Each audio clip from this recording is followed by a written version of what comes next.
Então, continuando o próximo exemplo de função, ele tem aqui uma função para multiplicar dois números, tá? Ele é bem simples, então é só para exemplificar o conceito, para a gente utilizar dois parâmetros, tá? Então aqui ele vai retornar um int e ele passa por parâmetro dois inteiros, né? N1 e N2. Então aqui ele só pega o resultado e multiplica um pelo outro.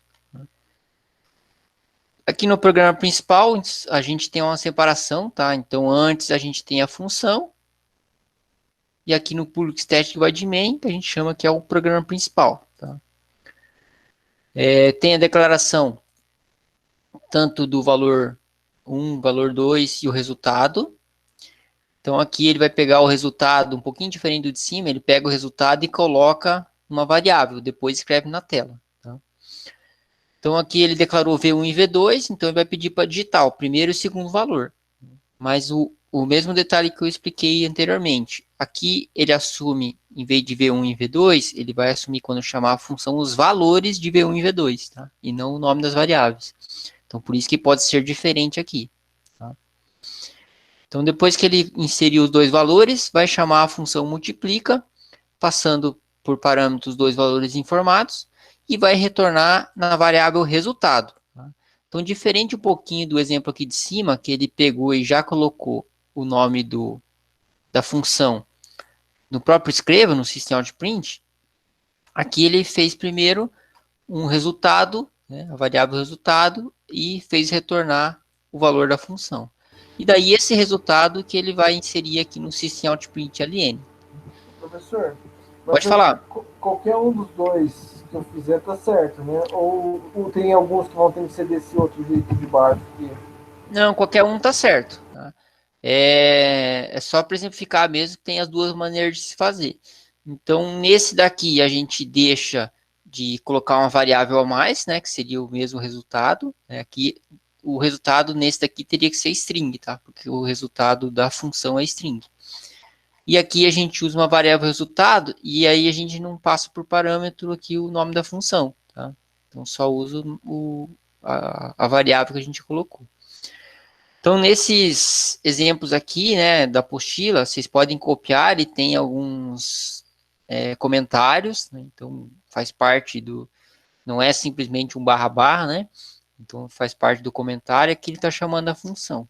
E depois mostra o resultado na tela. Tá? Também vou pegar aqui no Eclipse e fazer a execução do exemplo. Então, Shift F6. Então, aqui ele pediu, digite o primeiro valor, né? Tá nesse código aqui. Vou colocar 10. E pedindo também o segundo valor. Então, aqui eu estou colocando o valor na variável V2, 4. Dou um Enter. Então, ele pegou o meu resultado aqui, a variável, chamou a função, a mesma função que está aqui em cima. Passou os dois valores, né? 10 e 4. E depois informou como resultado, né, que veio na variável e colocou aqui na tela. Alguns detalhes, né? Então, quando se coloca mais de um parâmetro, você tem que observar, principalmente se o teu resultado aqui da função vai alterar, vai dar diferente se você trocar os valores aqui. Né? Na multiplicação não teria problema. Mas digamos que eu fosse fazer uma divisão, né, com utilizando o conceito de função. Se eu coloco V1 e V2, então ele divide esse por esse. Mas daí se eu passo invertido aqui, coloco V2 e V1, ele faz ao contrário, ele vai fazer essa daqui dividido por esse. Tá? Então, dependendo a função, você tem que observar a passagem de parâmetros aqui está na ordem certa. Outra coisa, eu posso ter parâmetros diferentes. Então, aqui eu tenho 2 inteiros, mas eu poderia ter, digamos, um inteiro e um real, ou um inteiro, um real e uma string, posso ter diferentes também. Se eu passar os parâmetros aqui na ordem também inversa, ele dá erro de código já, não deixa nem executar. Então, se essa variável V2 fosse diferente de inteiro, e aqui está declarado inteiro, ia dar erro de código.